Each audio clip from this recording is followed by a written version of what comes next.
Hello my dear student, कैसे हैं आप सभी। नमस्कार, स्वागत है आपका आपके अपने चैनल एमएलटी एजुकेशन पॉइंट पर। तो आज की क्लास में हम एक बहुत ही बेहतरीन, बहुत ही जरूरी, इंपॉर्टेंट, मोस्ट कॉमन पैरासाइट के बारे में पढ़ने वाले हैं, जिसका नाम है, आपको यहाँ पर दिख ही रहा होगा, मलेरिया के बारे में। तो मलेरिया क्या है, मलेरिया की कहानी कहाँ से शुरू होती है, उन सभी के बारे में आज के क्लास में हम पढ़ेंगे। बहुत ही अच्छी तरीके से आप पढ़ेंगे, बस आप क्लास में बने रहिएगा। जब भी हम कोई पैरासाइट की शुरुआत करते हैं तो सबसे पहले उसका इंट्रोडक्शन जानते हैं। इंट्रोडक्शन के बाद history, mode of transmission, morphology, life cycle, laboratory diagnosis, सब कुछ हम हर पैरासाइट का कवर करते हैं। तो चलिए शुरुआत कर लेते हैं आज की क्लास की मलेरिया के बारे में। देखो, मलेरिया जो कि मतलब हर स्टूडेंट को और किसी पैरासाइट का नाम याद हो ना हो, मलेरिया का नाम सभी को याद रहता है। लेकिन मलेरिया कोई पैरासाइट नहीं है। मलेरिया क्या है उसके बारे में अभी मैं बताऊंगी आपको, है ना। तो चूंकि ये मलेरिया मैं यहाँ पर इसलिए लिख कर लाई हूँ क्योंकि आप सभी के मुंह पर जो कॉमन टर्म है वो मलेरिया ही रहता है ना। इससे आप याद रखेंगे तो आपको ज्यादा अच्छे से समझ में आएगा, इसलिए हम मलेरिया यहाँ पर लिख कर लाए हैं। तो देखिए, हाँ, बात कर रहे थे मलेरिया की। तो मलेरिया जो कि बहुत ही इम्पोर्टेंट, मशहूर पैरासाइट है, ओल्ड पुराना पैरासाइट है, जो कि कब से चल रहा है। बहुत सारे पेशेंट की डेथ भी मलेरिया के कारण हुई है। आज भी बहुत सारे केसेस इसके देखने को मिलते हैं। बहुत कम हो गए हैं पहले की, अगर हम देखें पहले की बात ले तो पहले के मुताबिक तो बहुत कम हो गए हैं, लेकिन अभी तक इसका कोई भी अच्छा सा ट्रीटमेंट नहीं निकल कर आया है। काफी हद तक ट्रीटमेंट आया है, पेशेंट ठीक हो जाते हैं, लेकिन फिर भी अभी भी ये बीमारी जो है लाइफ थ्रेटनिंग है ना। बहुत सीवियर कॉम्प्लिकेशंस पेशेंट के अंदर मलेरिया में देखने को मिलते हैं। तो चलिए हम इंट्रोडक्शन से शुरुआत करते हैं। देखिए, हम थोड़ा सा प्रीवियसली चलते हैं, थोड़ी सी पुरानी यादें आपकी ताजा करते हैं, जब हमने इंट्रोडक्शन ऑफ पैरासाइटोलॉजी समझा था। क्योंकि आप, जो मैं आपको बता रही हूँ वो अगर आप समझेंगे ना तो आपको आज की क्लास अच्छे से समझ में आएगी। हाँ जी, तो हम बात कर रहे थे मलेरिया की। तो ये मलेरिया जो है वो कौन से पैरासाइट के अंदर आता है, कौन से पैरासाइट के अंदर, मतलब आप क्या कहना चाहते हैं मैम। तो देखिए, हमारी जो पैरासाइटोलॉजी थी, उस पैरासाइटोलॉजी को दो कैटेगरी में डिवाइड किया गया था। सही कह रही हूँ, दो कैटेगरी, मतलब कि दो क्लासिफिकेशंस उसके थे, एक तो प्रोटोजोलॉजी और एक हेलमिंथोलॉजी। तो प्रोटोजोलॉजी में हम किसकी स्टडी करते हैं, प्रोटोजोआ की स्टडी करते हैं। अब प्रोटोजोआ में आपके कई सारे पैरासाइट्स आते हैं, है ना। और दूसरा आता है आपके हेलमिन्स, जिसकी स्टडी हम हेलमिंथोलॉजी के अंदर करते हैं, हेलमिन्स। तो हेलमिन्स में कौन कौन से पैरासाइट आते हैं और प्रोटोजोआ में कौन कौन से आते हैं। तो अभी तक हम क्या क्या पढ़ चुके हैं। प्रोटोजोआ में अगर आप देखेंगे, देखो मैं शॉर्ट में यहाँ पर लिख रही हूँ, आप समझ जाइएगा, क्योंकि अगर मैं डिटेल लिखूंगी तो बहुत टाइम वेस्ट हो जाएगा, जो कि हम पहले पढ़ चुके हैं। नाम लिखूंगी तो आप समझदार हैं, समझ जाएंगे। अमीबा, दूसरा होता है आपका यहाँ पर फ्लैजिलेट्स, है ना, और थर्ड स्पोरोजोआ, और फोर्थ सीलिएट। ये सब आते हैं आपके प्रोटोजोआ के अंदर। इन सबको हम प्रोटोजोआ के अंदर पढ़ते हैं, जिसमें से फाइनली अभी तक हम डिस्कस कर चुके हैं, पढ़ चुके हैं अमीबा और फ्लैजिलेट्स। अब हमारी आगे की तरफ गाड़ी चलती है, स्पोरोजोआ पर आकर रुकती है। अब हम स्पोरोजोआ को डिस्कस करेंगे। हेलमिन्स की अगर बात करी जाए तो हेलमिन्स में आपके कौन कौन से होते हैं, तीन ही आपके बेचारे पैरासाइट्स होते हैं। इसमें तीन कैटेगरी में है, एक है ट्रिमेटोड्स, एक है निमेटोड्स और एक है कैस्टोड। ये थ्री हेलमिन्स हमें पढ़ने हैं। लेकिन अभी हमारी गाड़ी चल रही है, अभी हम थर्ड नंबर के प्लेटफॉर्म पर हैं। आगे अभी हम जाएंगे, हमारे चार प्लेटफॉर्म और बाकी है, तब जाकर हमारी पैरासाइटोलॉजी कंप्लीट होगी। तो अभी हम चल रहे हैं आपके स्पोरोजोआ की तरफ, ठीक है। इसको थोड़ा सा और डिटेल में बताती हूँ। प्रोटोजोआ को, प्रोटोजोआ की बात करी जाए, ये यूनिसेल्युलर होते हैं, है ना, प्रोटिस्टा के अंदर आते हैं और यूकैरियोटिक होते हैं। ठीक है जी, ये समझ में आ गया। ये हम बहुत अच्छे से पढ़ चुके हैं, हर चीज अब मैं डिटेल से नहीं बताऊंगी। आज हमारा मेन जो फोकस है वो मलेरिया पे है, तो उसके बारे में डिस्कस करेंगे। हाँ जी, यहाँ देखिए, अभी जैसे मैंने बताया कि अमीबा, फ्लैजिलेट्स और स्पोरोजोआ, सीलिएट्स, ये सब प्रोटोजोआ के अंदर आते हैं। जिसमें अमीबा में हमने एंट अमीबा हिस्टोलाइटिका, नेग्लेरिया फाउलेरी के बारे में पढ़ लिया है। देखिए, आपके पैरासाइट की बहुत सारी स्पीसीज होती है। आप जैसे इसमें भी देखेंगे, अमीबा में भी देखेंगे, तो इसकी भी बहुत सारे स्पीसीज है। फ्लैजिलेट्स में देखने को मिलेगी। जो मोस्ट कॉमन होती है, जो पैथोजेनिक होती है, जिसका ज्यादा डिस्ट्रीब्यूशन होता है, उसी के बारे में हम पढ़ते हैं, है ना, जो इम्पोर्टेंट है, जो आपके एग्जाम में पूछा जाता है। अब बात करते हैं आपके फ्लैजिलेट्स की। तो हमने जियार्डिया, लेमलिया, ट्राइकोमोनास, लिशमानिया और ट्रेपेनोसोम्स को कवर कर लिया है। अब आती है बात आपके स्पोरोजोआ की, है ना। तो स्पोरोजोआ में आप तीन मोस्ट कॉमन पैरासाइट के बारे में पढ़ते हैं, जिसमें एक है आपका प्लाज्मोडियम, बैप्सिया और टोक्सोप्लाज्मा गोंडी, है ना। तो आज की शुरुआत हम कर रहे हैं आपकी प्लाज्मोडियम की, जो कि स्पोरोजोआ के अंदर आते हैं। स्पोरोजोआ नाम से समझ में आ रहा है के स्पोर्स, यानी कि ये स्पोर्स को प्रोड्यूस करते हैं। इसमें जो स्पोर्स होता है ना, उसको oocyte भी कहा जाता है। जो आपका प्लाज्मोडियम जो स्पोर्स प्रोड्यूस करता है, मतलब कि जब भी इनको होस्ट के अंदर अनफेवरेबल कंडीशन मिलती है, जिस भी होस्ट के अंदर रहता है, जैसे ह्यूमन के अंदर, तो अनफेवरेबल कंडीशन है, जैसे टेम्परेचर या फिर न्यूट्रिशन डेफिशिएंसी है, तो ये स्पोर का फॉर्मेशन करते हैं। जब फेवरेबल कंडीशन आती है, फिर से ये आगे की तरफ बढ़ जाते हैं, है ना, आगे अपनी अगले स्टेज में आ जाते हैं। तो प्लाज्मोडियम के बारे में फाइनली आज की क्लास में हम डिस्कस करने वाले हैं। देन फिर नेक्स्ट आपकी गाड़ी बेप्सिया के ऊपर आएगी, है ना। तो चलिए शुरुआत कर लेते हैं आज की हमारी इंटरेस्टिंग क्लास। बहुत बेसब्री के बाद मलेरिया टॉपिक आपका आया है ना। तो मलेरिया क्या है, मलेरिया की शुरुआत कहाँ से हुई है? तो मलेरिया जैसे हम बाकी के पैरासाइट्स पढ़ते हैं, अब जैसे लिशमानिया है, वो काला आजार कॉज करता है, तो हम काला आजार नहीं करते हैं, उसका नाम आपने लिशमानिया याद किया हुआ है। इसी प्रकार आपका डिसीज मलेरिया कॉज करने वाला पैरासाइट कोई और है, ये तो एक इन्फेक्शन है। मलेरिया क्या है? एक इन्फेक्शन है, जो कि किसी पैरासाइट के द्वारा कॉज होता है। It is not a parasite. ये क्या है? कोई पैरासाइट नहीं है। नो पैरासाइट, है ना। और ये मोस्ट कॉमन होता है, सबसे most common parasite, most common parasite होता है ना। आपके मेन एग्जाम के लिए भी, आपके कॉम्पिटिटिव एग्जाम के लिए भी, जनरल नॉलेज के लिए भी, ठीक है।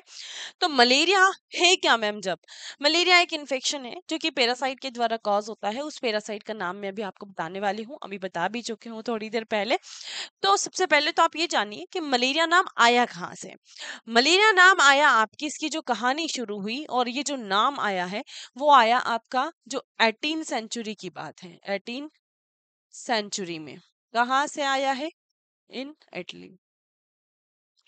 हुआ क्या था कि एक गंदी हवा चल रही थी, एक गंदी बदबूदार हवा आ रही थी, है ना, स्वैम्पी एयर जिसको आप कहते हैं, स्वैम्पी एरिया से, स्वैम्पी एरिया से क्या आ रही थी? गंदी हवा आ रही थी, है ना। अब गंदी हवा मैंने हिंदी में लिखा है, इसको आप क्या कहेंगे? बैड एयर, बेड एयर, है ना। अब ये बेड एयर टर्म कहाँ से आया? इसी के नाम से आपका मलेरिया का नाम बना है, ठीक है। तो एक मतलब गंदी सी हवा चल रही थी, स्वैम्पी एरिया, जो कीचड़ वाला, जो चिपचिपा वाला एरिया था, तो वहां से गंदी से स्मेल आ रही थी। तो पहले लोग यही सोचते थे, और इटली में भी जब से मतलब सबसे ज्यादा डेथ हुई थी, तो लोगों को यही लग रहा था कि जो गंदी हवा आ रही है, जो स्मेल आ रही है, इसी के कारण लोग बीमार हो रहे हैं और लोगों की डेथ हो रही है ना। किसी को ये नहीं पता था कि ये किसी वेक्टर के द्वारा, किसी पैरासाइट के द्वारा हो रहा है। किसी वेक्टर मतलब कि जो वेक्टर इसको ट्रांसमिट कर रहा है ना, इस इन्फेक्शन को फैला रहा है, क्योंकि फैलाने वाला तो वेक्टर ही है। प्लाज्मोडियम को बॉडी के अंदर डालने वाला, ह्यूमन के अंदर डालने वाला कौन है? एक वेक्टर है। तो सबको ये लग रहा था कि गंदी हवा के कारण हो रहा है, बदबूदार जो स्मेल आ रही थी उसके कारण हो रहा था, जबकि असल में ये एक मच्छर के कारण हो रहा था। क्योंकि जहाँ कीचड़ है वहां मच्छर पनपेंगे, और फिर मच्छर पनपेंगे तो फिर अगर उसके अंदर वो पैरासाइट से इन्फेक्टेड है, तो फिर वो ट्रांसमिट करेंगे इन्फेक्शन को, और फिर इस तरीके से पेशेंट को मलेरिया होने लग गया था, और लोग बीमार हो रहे थे और लोगों की डेथ हो रही थी। फिर जब इसके ऊपर डिस्कवरी हुई, तब पता चला कि एक्चुअल में कारण क्या है ना। तो मलेरिया जो है, ये नाम कहाँ से आया? मलेरिया में जो आपका, एक तो अगर इसको आप ब्रेक करेंगे ना, तो एक तो बन गया आपका मेल और एक है एरिया। एरिया से बना एयर, और मेल से बना मतलब कि मल, या आप गंदा आप कह सकते हैं ना, मल यानी कि गंदा, या फिर सबसे बढ़िया लिखिए आप bed. Bad air. Bad air मतलब कि गंदी हवा के कारण, तो उसका नाम रखा गया गंदी हवा से मेल एरिया यानी कि मलेरिया। तो मलेरिया यानी कि उस लोगों को लग रहा था कि मलेरिया यानी कि एक बीमारी है, गंदी हवा के कारण हो रही है, इसलिए नाम मलेरिया रख दिया। एक्चुअल में हो किसके कारण रहा था? वेक्टर के कारण। इसलिए इसको वेक्टर बॉर्न डिसीज कहा जाता है। इसको क्या कहा जाता है? वेक्टर वेक्टर बॉर्न डिसीज कहा जाता है। डिसीज कहा जाता है, ठीक है। सब कुछ हम पढ़ेंगे, हर एक चीज क्लियर करेंगे। आप लेबोरेटरी में इसको किस तरीके से डायग्नोस करेंगे, पैरासाइट को कैसे ऑब्जर्व करेंगे, लाइफ साइकिल ह्यूमन के अंदर कैसे चलती है, वेक्टर के अंदर कैसे चलती है, क्योंकि इसमें दो चीजें हम पढ़ रहे हैं, वेक्टर ह्यूमन मीन्स इसकी पैरासाइट की जो लाइफ साइकिल है वो दो होस्ट के अंदर कंप्लीट होती है, एक वेक्टर के अंदर और एक ह्यूमन के अंदर। क्लियर है? वेक्टर बॉर्न डिसीज है ये मलेरिया। मैम अब तो बता दो कि कौन से पैरासाइट के कारण होती है। चलिए फाइनली इसका जो कैजुअल ऑर्गेनिज्म है उसके बारे में देखिए। यानी कि ये मलेरिया जो है वो किसके द्वारा कॉज होता है? उस पैरासाइट का नाम है प्लाज्मोडियम, जो कि बहुत ही मशहूर पुराना पैरासाइट है। मलेरिया जो कि कॉज करता है, क्या कॉज कर रहा है? मलेरिया कॉज कर रहा है। इसको ट्रांसमिट कौन कर रहा है जी? इसको ट्रांसमिट कर रहा है वेक्टर। उस वेक्टर का नाम क्या है? थोड़ा सा पेशेंस रखें, आगे बताऊंगी, है ना। तो इस प्लाज्मोडियम के कारण ये मलेरिया हो रहा है। अब प्लाज्मोडियम की कई सारी स्पीसीज होती है ना। तो उसमें से वैसे कई सारे स्पीसीज, मतलब कि अप्रोक्स आप देखेंगे ना तो 100 से भी ऊपर स्पीसीज मलेरिया इसकी होती है, प्लाज्मोडियम की। लेकिन जो मोस्ट कॉमन है, पैथोजेनिक है, जो मलेरिया कॉज करती है, उसी के बारे में हम पढ़ेंगे, है ना। जो आप खुद पढ़ते हैं, क्योंकि आपको पता ही होगा जो एक ये कॉमन पैरासाइट है तो इसकी स्पीसीज जो है वो कौन सी होती है। सो प्लाज्मोडियम क्या है? एक प्रोटोजोआ होता है ना। सो ये किसके कारण हो रहा है? मलेरिया प्लाज्मोडियम के कारण हो रहा है। और ये एक वेक्टर बॉर्न डिसीज होती है जो कि वेक्टर के द्वारा होती है। क्लियर है? तो एक बेसिक चीज आपको मलेरिया की समझ में आ गई होगी, आई होप। अब देखो, जैसे मैंने बोला कि जब भी हम कोई पैरासाइट की शुरुआत करते हैं, सबसे पहले किससे शुरुआत करते हैं? इंट्रोडक्शन से। तो ये हमारा कवर हो गया है इंट्रोडक्शन। तो इसके अलावा मैम हम मलेरिया में, या फिर आप कह सकते हैं कि प्लाज्मोडियम पैरासाइट के अंदर क्या क्या पढ़ेंगे। तो शुरुआत कहाँ से होती है? आपकी इंट्रोडक्शन से। जब भी कोई पैरासाइट हम पढ़ते हैं, इंट्रोडक्शन से शुरुआत होती है। इंट्रोडक्शन के बाद आप क्या पढ़ते हैं? इंट्रोडक्शन के बाद आपकी चाहे तो आप हिस्ट्री ले सकते हैं, टॉक्सोनॉमिकल क्लासिफिकेशन ले सकते हैं, है ना। इसका क्लासिफिकेशन आप पढ़ सकते हैं। क्लासिफिकेशन के बाद आ जाता है इसका mode of transmission, mode of transmission, है ना? उसके बाद मॉर्फोलॉजी, इसकी लाइफ साइकिल, पैथोजेनिसिटी। ये आपको हर पैरासाइट के अंदर पढ़ना है, इन चीजों को तो आप नोट कर ही लेना। पैथोजेनिसिटी, है ना। तो जो मेन एग्जाम्स होती है उसमें अगर आप इस तरीके से लिखेंगे, इस पैटर्न में लिखेंगे, स्टार्टिंग में इस तरीके से लिखेंगे तो काफी अच्छे मार्क्स आपको मिलेंगे, है ना। तो पैथोजेनिसिटी के बाद लास्ट जो है आपका लेबोरेटरी डायग्नोसिस बचता है। डायग्नोसिस, ये आपको हर पैरासाइट के अंदर कवर करना रहता है। तो हमारा इंट्रोडक्शन बेसिक हो चुका है। अब हम मूव करते हैं हिस्ट्री या फिर टॉक्सोनॉमिकल क्लासिफिकेशन की तरफ। टॉक्सोनॉमिकल क्लासिफिकेशन सबसे पहले देख लेते हैं। टॉक्सोनॉमिकल क्लासिफिकेशन में हम क्या पढ़ते हैं? हर पैरासाइट के अंदर आपको पता ही है, अभी हम बहुत सारे पैरासाइट को डिस्कस करके आए हैं, तो सभी का टॉक्सोनॉमिकल क्लासिफिकेशन आपने पढ़ा भी है। तो देखिए, क्लासिफिकेशन इसका अगर आप देखेंगे, जैसे हमारे घर में मुखिया होता है ना।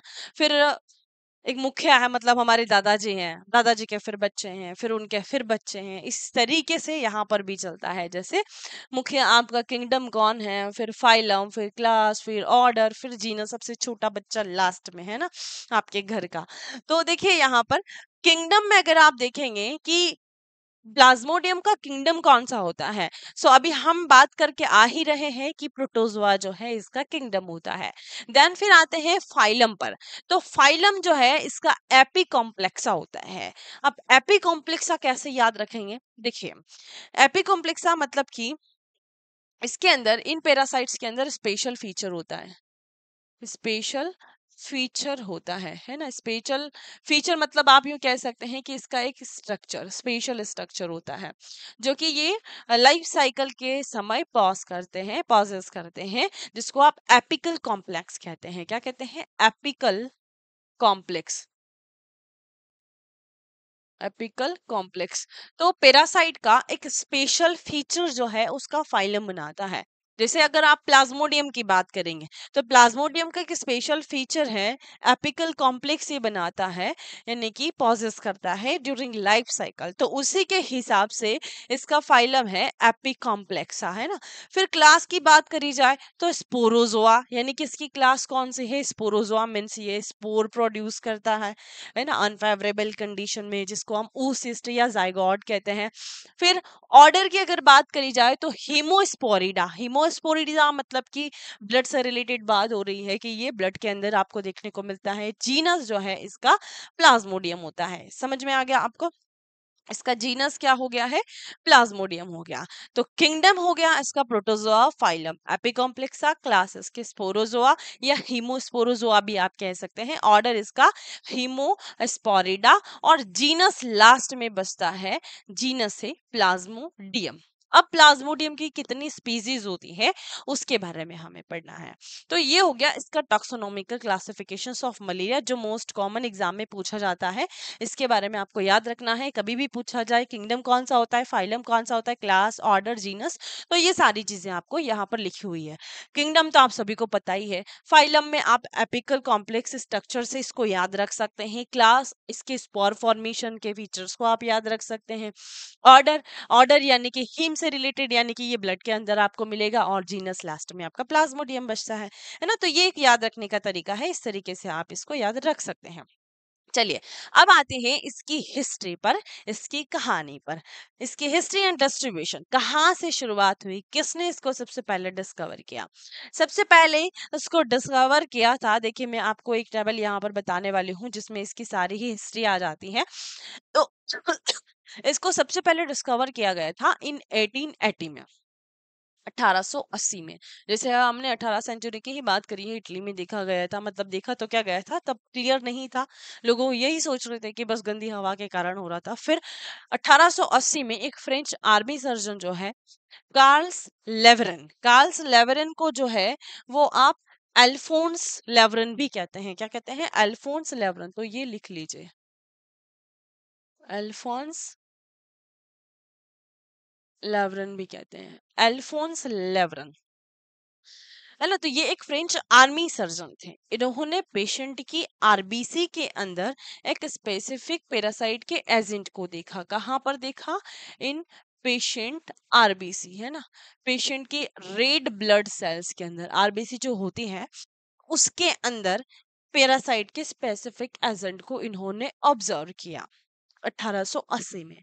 फिर वहां से पता चला कि ये एक पैरासाइट है और उसके कारण मलेरिया हो रहा है। तो ये कहाँ देखा गया था? पेशेंट की आरबीसी में 1880 के अंदर।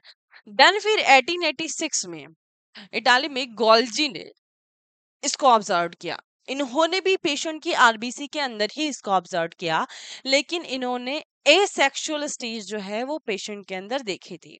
क्या देखा? एसेक्सुअल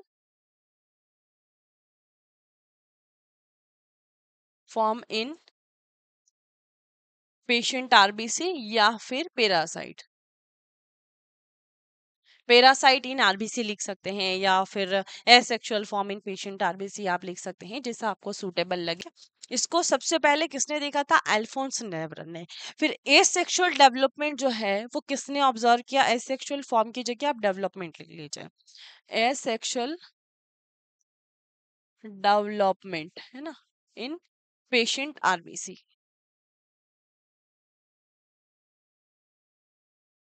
इन पेशेंट आरबीसी के अंदर, पेशेंट के आरबीसी के अंदर ही एसेक्सुअल डेवलपमेंट इन्होंने ऑब्जर्व किया। किसने? गोल्जी ने, इटली में। तो इसीलिए ये जो लाइफ साइकिल होती है ना प्लाज्मोडियम की, इसकी लाइफ साइकिल का नाम जो है वो गोल्जी लाइफ साइकिल है। कभी कभी एग्जाम में पूछा जाता है गोल्जी साइकिल जो है वो कौन से पैरासाइट का नाम है, कौन से पैरासाइट की होती है लाइफ साइकिल। तो गोल्जी साइकिल जो है मलेरिया पैरासाइट की लाइफ साइकिल को बोला जाता है। तो ये भी एग्जाम में पूछा जाता है, इस पर आप स्टार लगा लेना। वैसे तो देखो हर चीज इंपॉर्टेंट है, मेरे को एक स्पेसिफिक पॉइंट नहीं बताती हूँ कि यहीं से पूछा जाता है, लेकिन हाँ जो चीजें बार बार रिपीटेड होती है और पूछी जाती है एग्जाम में उस पर हम थोड़ा सा ज्यादा फोकस कर लेते हैं। लेकिन अगर आप हर चीज पर ध्यान देंगे ना तो फिर आपको कहीं स्पेसिफिक चीज को देखने की जरूरत नहीं है, फिर चाहे कहीं से भी क्वेश्चन बन जाए आप उसको सॉल्व कर ही लोगे, है ना। तो देखिए फिर बात करते हैं 1898 की। 1898 में आपके एमिगो बिग्नामी, बैटिस्टा ग्रासी और जियोनी बेस्टिनली, इन तीनों ने मिलकर इसको ऑब्जर्व किया था। इन्होंने क्या ऑब्जर्व किया, तो इन्होंने लाइफ साइकिल को डिस्क्राइब किया था। क्या किया, लाइफ साइकिल को डिस्क्राइब किया। जो लाइफ साइकिल इन्होंने बताई उसको डिस्क्राइब्ड इनने मिलकर किया था। लाइफ साइकिल जो होती है मलेरिया पैरासाइट की 1898 में इन साइंटिस्ट ने मिलकर इसको डिस्क्राइब किया। फिर बात आती है 1902 की, जिनका बहुत ही अच्छा मतलब डिस्ट्रीब्यूशन इसमें रहा है। 1902 में रोनाल्ड रॉस ने, किसने, रोनाल्ड रॉस ने 1902 में, तो इनको नोबेल प्राइज मिला था। इनकी स्टडी तो कब से ही चल रही थी, है ना। तो इंडिया के अंदर ही ये भी एक मतलब आर्मी सर्जन ही थे, ये भी एक आर्मी सर्जन ही थे, लेकिन ये इंडिया में थे, आर्मी सर्जन इन इंडिया, है ना। तो इन्होंने जब देखा था, किसको डिस्कवर किया था इन्होंने, क्या डिस्कवरी इनकी रही है, क्या ऑब्जर्व इन्होंने किया था कि जो मलेरिया ट्रांसमिट हो रहा है वो वेक्टर के द्वारा हो रहा है। मतलब कि इन्होंने, आप कह सकते हैं कि मोड ऑफ ट्रांसमिशन को बताया। क्या बताया, मोड ऑफ ट्रांसमिशन को बताया, मोड ऑफ ट्रांसमिशन को, कि जो मलेरिया है वो किसके कारण फैल रहा है। इन्होंने बताया कि जो मलेरिया है वो एक वेक्टर के द्वारा फैल रहा है। उस वेक्टर का नाम है एनाफिलस मॉस्किटो। क्या है, Anopheles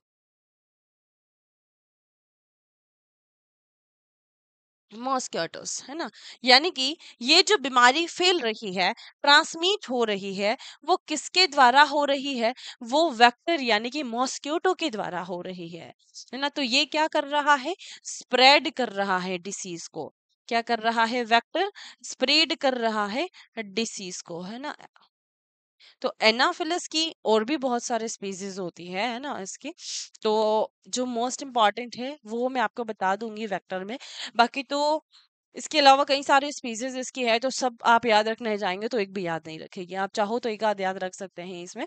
so mode of transmission को किसने बताया, 1902 में इनको नोबेल प्राइज मिला था। 1902 में या 1907 में आपके जो आर्मी सर्जन है कार्लस लेवरन, 1907 में मिला था शायद इनको, एक बार आप कंफर्म कर लीजिएगा। 1907 में इनको भी नोबेल प्राइज मिला था। और 1902 में रोनाल्ड रॉस को इनकी इस डिस्कवरी के लिए इनको नोबेल प्राइज मिला, ठीक है। 1976 में ट्रैगर एंड जेनसन ने, 1976 में ट्रैगर एंड जेनसन ने मलेरिया को कल्चर्ड किया था। क्या किया इन्होंने, कल्चर्ड किया था मलेरिया पैरासाइट को first time, cultured malaria parasite first time, सबसे पहले किसने कल्चर्ड किया था मलेरिया पैरासाइट को, इन 1976 में ट्रैगर एंड जेनसन से। सो शुरुआत कहाँ से हुई, हिस्ट्री कहाँ से शुरू हुई, 1880 में आपके जो चार्ल्स लेवरन या कार्ल्स लेवरन भी इनको कहा जाता है, एलोफ हाँ अल्फोंस लेवरन इनको कहा जाता है, अल्फोंस लेवरन और कार्ल्स लेवरन आप इनको कह सकते हैं, है ना। और वैसे मैंने यहाँ पर स्लेश लगाया हुआ है। तो बात कहाँ से हुई, जो कार्ल्स लेवरन और अल्फोंस लेवरन थे, इन्होंने आरबीसी के अंदर इस पैरासाइट के स्पेसिफिक एजेंट को डिस्कवर किया था।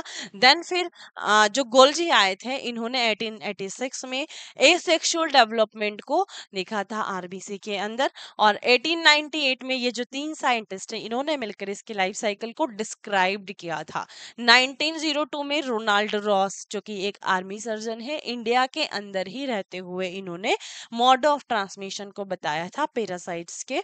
और 1976 में ट्रैगर एंड जेंसन ने कल्चर किया था मलेरिया पैरासाइट को फर्स्ट टाइम। ठीक है, ये हो गई इसकी हिस्ट्री। डिस्ट्रीब्यूशन की अगर बात करेंगे तो इसकी स्पीसीज जब आप देखेंगे तो मैं आपको बताऊंगी कि कौन सी स्पीसीज कहाँ पर आपको सबसे ज्यादा देखने को मिली है ना। तो चलिए, फाइनली जो प्लाज्मोडियम है आपका, उस प्लाज्मोडियम की कितनी स्पीसीज होती है उसके बारे में मैं आपको बता देती हूँ। तो जैसे मैंने बताया कि प्लाज्मोडियम की कम से कम आप मानकर चलेंगे ना, तो जैसे बहुत सारी बुक में थोड़ा अलग अलग लिखा हुआ है, लेकिन 172 स्पीसीज भी प्लाज्मोडियम की है। लेकिन जो मोस्ट कॉमन पैथोजेनिक है, जो मलेरिया कॉज करती है, वो आपकी 4 स्पीसीज है जिसके बारे में आपको पढ़ना है ना। So 172 species of plasmodium known, but only 4 of them cause malaria. कौन कौन से स्पीसीज है आपकी 4 स्पीसीज में से? वो है आपकी Plasmodium vivax, Plasmodium malaria, Plasmodium falciparum और प्लाज्मोडियम ओवल, जिसको आप शॉर्ट में लिखते हैं पीवी, है ना। इसको लिखते हैं पीएम। पीएम का मतलब प्राइम मिनिस्टर मत समझ जाइएगा, हाँ। तो है ना पीएम, और इसको आप लिखते हैं पीएफ, और इसको लिखते हैं पीओ। ठीक है। तो प्लाज्मोडियम वाइविक्स मलेरिया फैल्सिफेरम ओवल, ये 4 स्पीसीज आपके प्लाज्मोडियम की होती है, जो कि इंपॉर्टेंट है, कॉमन है, पैथोजेनिक है ना। अब इसमें से भी जो एक सबसे मोस्ट और इम्पॉर्टेंट है, आई होप आपको पता चल ही गया होगा इन 4 स्पीसीज को देखकर, जो सबसे मोस्ट कॉमन है, इम्पॉर्टेंट है, जो लाइफ थ्रेटनिंग होती है, वो कौन सी है उसके बारे में आपको जानना है ना। तो ये थोड़ा सा इंटरेस्टिंग है। देखो, प्लाज्मोडियम वायरस, ये जो प्लाज्मोडियम है ना, इसकी एक मतलब खास बात इसकी ये है कि ये बार बार जो है वो ड्रग रेजिस्टेंस डेवलप कर लेता है। तो उसका क्या है कि सफल ट्रीटमेंट नहीं मिल पा रहा है, ये बार बार ड्रग रेजिस्टेंट डेवलप कर लेता है, तो पेशेंट को ट्रीटमेंट प्रॉपर नहीं मिल पाता है। तो इसके कारण इसका जो ट्रीटमेंट है वो पूरा प्रॉपर नहीं मिलता है, पेशेंट की डेथ हो जाती है ना। तो इसमें हालांकि सभी लाइफ थ्रेटनिंग नहीं है, जो है उसके बारे में मैं आपको अभी बताने वाली हूँ। तो देखिए, हम बात कर रहे हैं एक मशहूर प्लाज्मोडियम की, मलेरिया पैरासाइट की, है ना। Not malaria parasite, Plasmodium parasite की। अगर मैं ही ऐसे कहूंगी तो बार बार आपको फिर से मलेरिया याद रहेगा। आपको याद रखना है प्लाज्मोडियम पैरासाइट्स, जो कि मलेरिया इन्फेक्शन कॉज करता है। चलिए, तो 4 स्पीसीज में से आप देखेंगे वाइविक्स मलेरिया फेल्सिपेरम और ओवल, 4 स्पीसीज है। तो सबसे ज्यादा अगर आप डिस्ट्रीब्यूशन देखेंगे ना, तो वो प्लाज्मोडियम वाइवेक्स का होता है। सबसे ज्यादा वाइडेस्ट डिस्ट्रीब्यूशन आप देखेंगे तो वो किसका, वाइवेक्स का है। आप लिख सकते हैं यहाँ पर वाइडेस्ट डिस्ट्रीब्यूशन,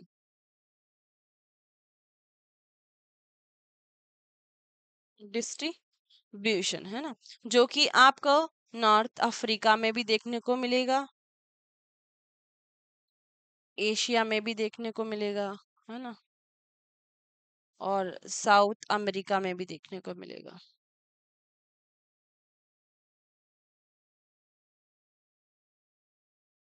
ठीक है। और अगर आप मलेरिया फेल्सिफेरम ओवल की बात करेंगे तो अलग अलग जगह सभी का अलग अलग डिस्ट्रीब्यूशन है। इसके अलावा एक स्पीसीज और होती है, हाँ, प्लाज्मोडियम नोवेल्सी। प्लाज्मोडियम नोवेल्सी, तो इसका भी नाम कभी कभी एग्जाम में पूछ लिया जाता है, लेकिन ये सबसे ज्यादा मलेशिया में देखने को मिलती है। कहाँ पर? मलेशिया में। ठीक है।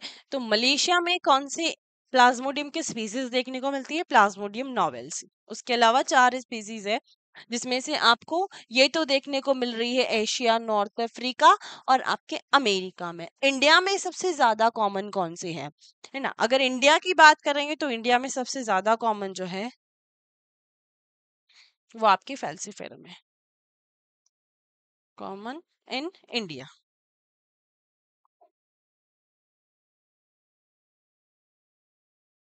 इन इंडिया, है ना, ये आपको वेस्ट अफ्रीका में ज्यादा देखने को मिलती है।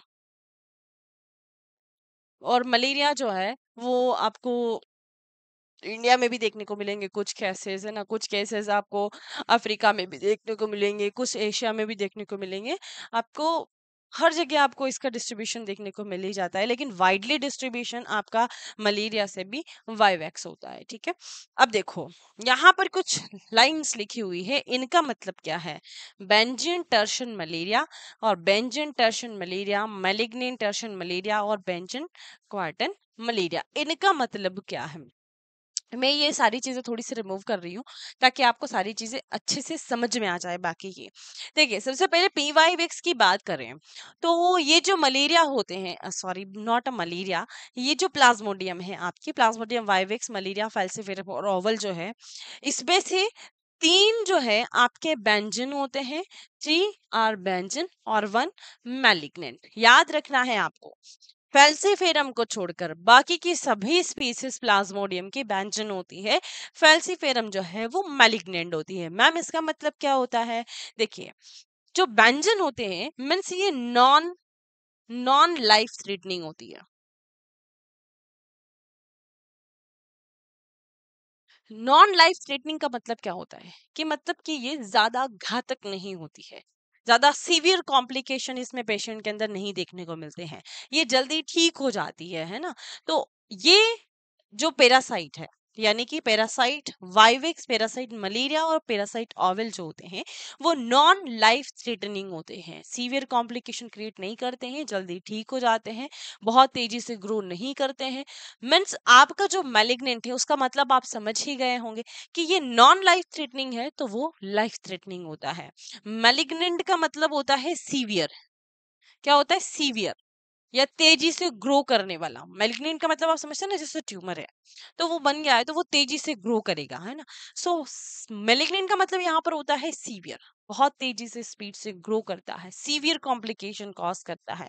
मीन्स ये लाइफ थ्रेटनिंग होता है, क्या होता है, लाइफ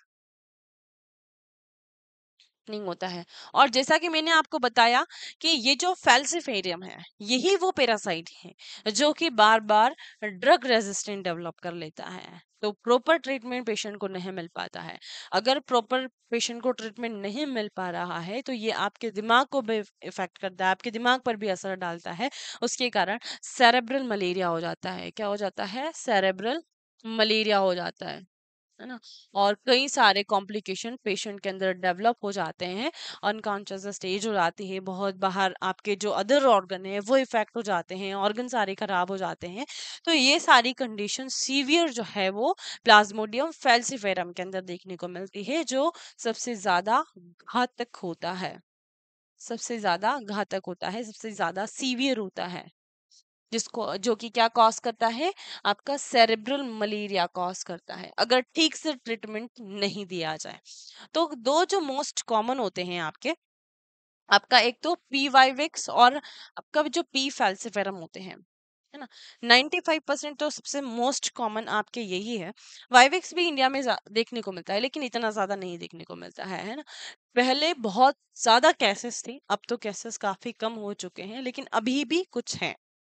तो देखिए हम बात कर रहे थे कहाँ पर, लास्ट पी ओवल की। तो बेंजन का मतलब तो आप समझ ही गए हैं। अब जो सेकंड टर्म यहाँ पर आ रहा है, देखो टर्शन टर्शन टर्शन और क्वार्टन। तो तीन जो है पैरासाइट आपके टर्शन है और एक क्वार्टन है।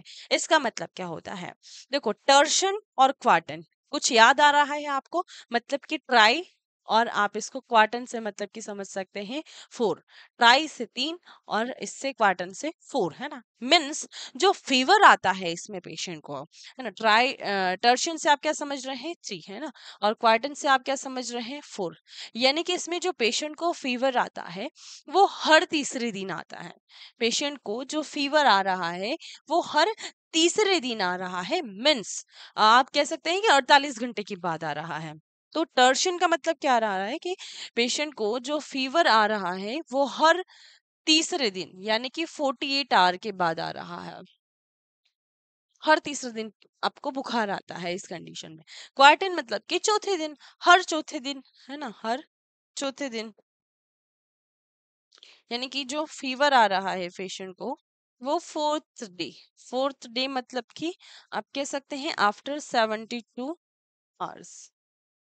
आफ्टर 72 आवर्स जो है वो पेशेंट के अंदर फीवर आ रहा है। हर चौथे दिन इसमें पेशेंट को फीवर आता है, इसमें हर तीसरे दिन पेशेंट को फीवर आता है। बीच में हल्का फुल्का रहता है, लेकिन बहुत ज्यादा तेज बुखार कब आता है? आफ्टर 48 आवर्स, यानी कि हर तीसरे दिन। इसीलिए इसको बेंजन टर्शन मलेरिया कहते हैं। इसको भी बेंजन टर्शन मलेरिया कहते हैं। ये है बेंजन क्वार्टन मलेरिया। सो दो में डिफरेंस है। आपका ओवेल जो है वो क्वार्टन है, आपका फेल्सिफेरम जो है वो मेलिग्नेंट है ना। तो ये डिफरेंस आपको याद होना चाहिए। यहीं से अक्सर क्वेश्चन पूछा जाता है, बहुत ज्यादा इंपॉर्टेंट है, तो इसको आपको ध्यान में रखना है। ठीक है, तो मेन आपको फेल्सीफारम के बारे में पता होना चाहिए। इसका रैपिड प्रोग्रेशन होता है, ये लाइफ थ्रेटनिंग होता है ना, और इसमें पेशेंट के अंदर ज्यादा कॉम्प्लिकेशंस देखने को मिलते हैं, है ना। तो ये हो गई आपकी 4 स्पीसीज जिसके बारे में हमें पढ़ना है। मॉर्फोलॉजी पढ़ेंगे, इनकी लाइफ साइकिल भी पढ़ेंगे, इनका लेबोरेटरी डायग्नोसिस भी पढ़ेंगे। अभी फाइनली मैं बात कर लेती हूँ आपके वेक्टर के बारे में, कि कौन सा वेक्टर है जो कि डिसीज कॉज करता है, यानी कि मलेरिया कॉज करता है। तो मलेरिया कॉज करने के लिए, कॉज करने का मतलब ये है कि जो ट्रांसमिट कर रहा है, अगर वो पैरासाइट को ट्रांसमिट करेगा तभी तो पेशेंट को मलेरिया होगा। सो आप यूं भी कह सकते हैं कि जो कि मोड ऑफ ट्रांसमिशन है, मोड ऑफ ट्रांसमिशन है मलेरिया का, मोड ऑफ ट्रांसमिशन कौन है? वेक्टर है। उस वेक्टर का नाम है एनोफिलस,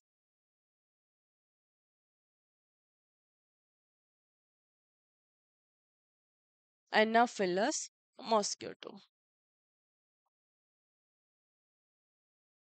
ठीक है, एनाफिलस मॉस्किटो, जो कि क्या कर रहा है? मलेरिया को स्प्रेड कर रहा है, स्प्रेड मलेरिया, है ना। किसके द्वारा कॉज हो रहा है? प्लाज्मोडियम के द्वारा कॉज हो रहा है, प्लाज्मोडियम के द्वारा कॉज हो रहा है। ठीक है, सो ये आपको याद रखना है वेक्टर के बारे में।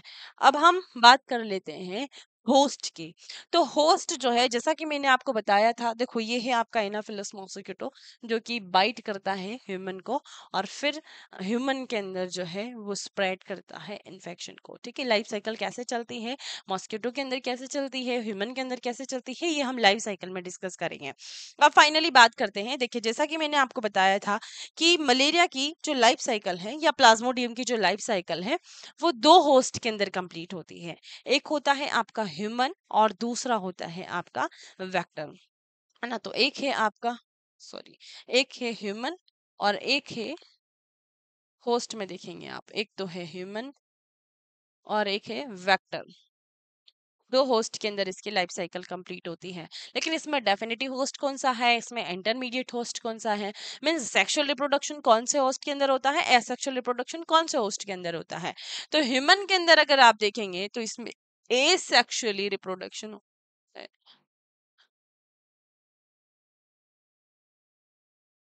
रिप्रोडक्शन होता है, और वेक्टर के अंदर सेक्सुअल रिप्रोडक्शन होता है। सो डेफिनेटिव होस्ट कौन सा हुआ? सेक्सुअल रिप्रोडक्शन होता है, या फिर एसेक्सुअल डेवलपमेंट भी आप कह सकते हैं। हाँ, तो अब इसमें से डेफिनेटिव होस्ट कौन सा हुआ, इंटरमीडिएट होस्ट कौन सा हुआ?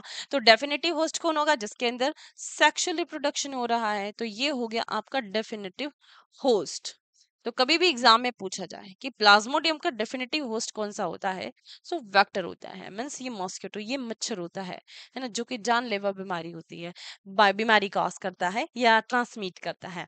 अब देखो एसेक्सुअल रिप्रोडक्शन, एसेक्सुअल रिप्रोडक्शन जिसके अंदर हो रहा है वो आपका इंटरमीडिएट होस्ट कहलाएगा। क्या कहलाएगा? इंटरमीडिएट होस्ट कहलाएगा। ठीक है, तो ये कंप्लीट होता है एक बेसिक इंफॉर्मेशन मलेरिया के बारे में, एक इंट्रोडक्शन हो गया ये हमारा पूरा, है ना, जिसमें आपकी हिस्ट्री भी कवर हो गई, आपका वेक्टर भी कवर हो गया, मोड ऑफ ट्रांसमिशन भी कवर हो गया, और आपका टैक्सोनॉमिकल क्लासिफिकेशन और जो स्पीसीज होती है प्लाज्मोडियम की वो भी कवर हो गई। अब हम आपकी जो अगली स्टेज है उसमें मॉर्फोलॉजी, लाइफ साइकिल के बारे में डिस्कस करेंगे, देन फिर लेबोरेटरी डायग्नोसिस के बारे में डिस्कस करेंगे। देखो, इसको अलग अलग पार्ट में डिवाइड करके हम समझेंगे ना, तो सारी चीजें आपको बहुत अच्छे से समझ में आएगी। अगर मैं एक ही में सारी चीजें डाल दूंगी तो आपको बहुत ज्यादा कंफ्यूजन हो जाएगा। ठीक है, तो आई होप आपको आज की क्लास अच्छे से समझ में आई होगी, सारी चीजें, सारे कॉन्सेप्ट आपके क्लियर हुए होंगे। तो मिलते हैं अगले जो आपका बचा हुआ पार्ट है उसके साथ में। Thank you.